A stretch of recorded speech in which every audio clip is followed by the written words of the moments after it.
A gente muda de assunto e fala sobre as oscilações do dólar. Muita gente fica acompanhando acontecimentos internacionais que acabam fazendo com que a moeda americana oscile aqui no Brasil. Mas como será que isso impacta na nossa vida, no nosso dia a dia? Dá uma olhada no VT.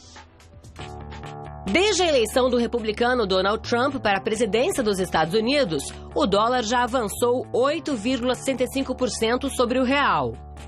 Isso também mexeu com a valorização alcançada pela moeda brasileira nos meses anteriores, motivada pela melhora das expectativas sobre a economia do país depois do impeachment da ex-presidente Dilma Rousseff.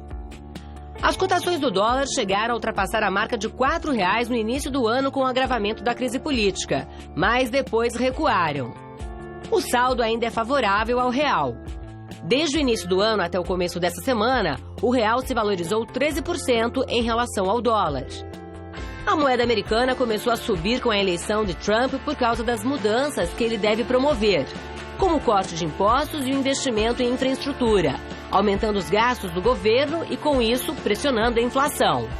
Mas por que esses acontecimentos influenciam tanto a cotação do dólar no Brasil? E o que podemos esperar para 2017?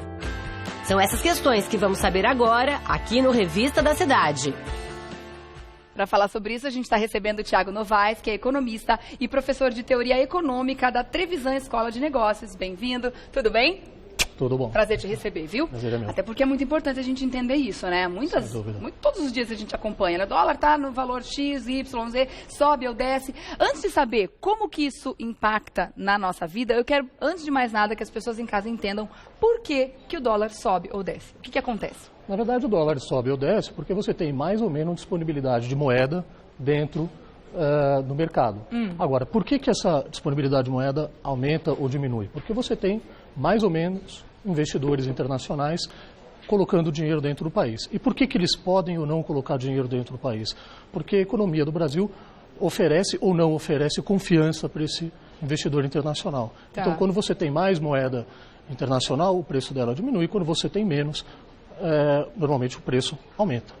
Agora, tem muita gente que acredita que quando o dólar sobe, o problema para a nossa vida, enquanto pessoa física, jurídica, enfim, enquanto brasileiro, é só na questão das viagens do exterior, por exemplo. Agora o dólar está caro, melhor não viajar para fora, vamos viajar aqui no Brasil. Ou então, não vamos comprar produtos importados, vamos prestigiar aí o nosso comércio local. Mas é muito mais do que isso. Tem coisas que a gente compra, que são produzidas no Brasil, e que também tem grande impacto com o aumento do dólar, né? Sem dúvida. Na verdade, você tem 3 grandes movimentos aí que são pontos importantes para a gente tratar. Primeiro, porque você tem uma série de produtos que tem nos seus componentes, nos seus insumos, produtos importados. Por exemplo, o pãozinho que o telespectador Até o pãozinho, gente. Até o pãozinho. O pão com manteiga na chapa fica mais caro quando o dólar sobe. Porque o trigo, na sua composição, fica mais caro com a importação. Né? Desde produtos que a gente produz, mas muitas vezes ele também é baseado pelo dólar.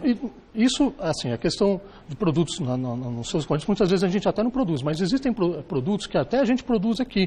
Mas um movimento que acontece também, que é bastante comum, é que quando ele tem similares que são importados e esses similares ficam mais caros, o produtor aqui tende a aumentar um pouco o preço dele para reajustar o valor para ficar mais próximo do similar. Ou até a exportação fica até mais interessante, né, do que o consumo no mercado interno. Também, eventualmente, se ele também tem a oportunidade de exportar, ele muitas vezes não vai abastecer o mercado interno e o produto aqui também vai ficar mais caro. Acontece que o mais importante disso, para o nosso telespectador entender por que isso impacta tanto, porque, na verdade, esse produto vai ficar mais caro e, obviamente, que o salário da grande maioria das pessoas não acompanha esses aumentos. Sim. Então, você perde poder de compra.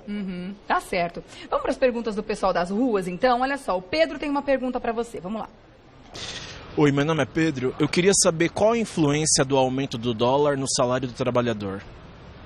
Esse é um dos pontos que você acabou de citar, né? Exatamente. No momento que você tem os produtos ficando mais caros, você tem uma perda de poder de compra. Né? O salário não acompanha esse aumento geral dos produtos que ou são importados ou têm nos seus componentes insumos importados.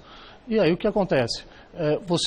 Os produtos têm um aumento geral, só que o seu salário não acompanha esse aumento, então você perde poder de compra em relação a eles. Tá. Agora, tem também quem ganhe, né, com o aumento do dólar. Você tem alguns setores que ganham, principalmente quem trabalha com exportação, né, porque o preço do exportador fica mais competitivo lá fora. Um outro setor que pode ter um ganho, que é muito importante a gente falar, que não necessariamente vai ter, até porque a economia aqui de 2016 ela tem mostrado um consumo com bastante retração. Mas o setor de turismo doméstico é algo que pode ter ganhos em função desse desequilíbrio aí do câmbio. Por quê? Porque tem pessoas que vão deixar de viajar para fora e eventualmente optando aqui em viajar internamente. Para conhecer o nosso Brasil maravilhoso, né, que é muito melhor. Deixa eu colocar também a pergunta do Rogério, que é uma pergunta importante para todos. Veja aí. Olá, meu nome é Rogério Gomes e eu gostaria de saber o que o trabalhador pode fazer para se proteger da alta do dólar. Principalmente agora no fim do ano, que é uma época de compras. Sem dúvida. Né? Olha, a primeira delas é, se você puder encontrar substitutos em relação a produtos eventualmente importados que você tende a comprar, se você encontrar bons substitutos aqui, é uma boa saída. Segundo, fazer a boa e velha pesquisa de preços, porque os preços variam muito dentro do comércio e é importante você pesquisar bastante para poder encontrar o melhor preço. Né? Eu acho que esses dois pontos são muito importantes. E se você puder também estocar alguns produtos que você sabe que você vai consumir, que não tem problema você estocar, também é importante. Vou dar um exemplo. Pessoas que compram muitas fraldas para a criança. Normalmente é importante você estocar, porque você sabe que vai ter saída, você sabe que você vai utilizar, e você se protege um pouquinho, e você se protege um pouquinho do preço. Tá certo. Ok, então, deixa eu agradecer o Thiago Novaes, que é economista e professor de teoria econômica da Trevisan Escola de Negócios, esteve com a gente para a gente tentar entender um pouquinho esse momento, até porque a eleição do Donald Trump também deu uma bagunçada aí no mercado, o mercado ficou meio tenso, o dólar subiu um pouquinho, e aí começa a ter alguma reação de acordo com o que ele sinaliza do que vai fazer a partir de quando ele assumir lá, né? Então, realmente é um momento temeroso, porque a nossa economia também não vai bem como a gente gostaria. Então é o momento da gente fazer as contas, né? Botar tudo na ponta do lápis, né? Uma última coisa, se for possível, rapidamente, pessoas que eventualmente vão viajar para o exterior, é importante controlar bastante os gastos no cartão de crédito. Ah, sim. Bastante. Comprar dólar antecipado é bom? Se você puder levar estritamente o que você vai gastar, melhor. Mas nem sempre é fácil você planejar tudo isso. E viajar com muito dinheiro também não é bom. Mas se puder planejar e gastar estritamente no cartão aquilo que for necessário, é melhor. Tá certo. Obrigada mais uma vez. Então, Thiago, fica aberto o convite para você voltar com outros assuntos aqui. Muito obrigado. Obrigada, viu?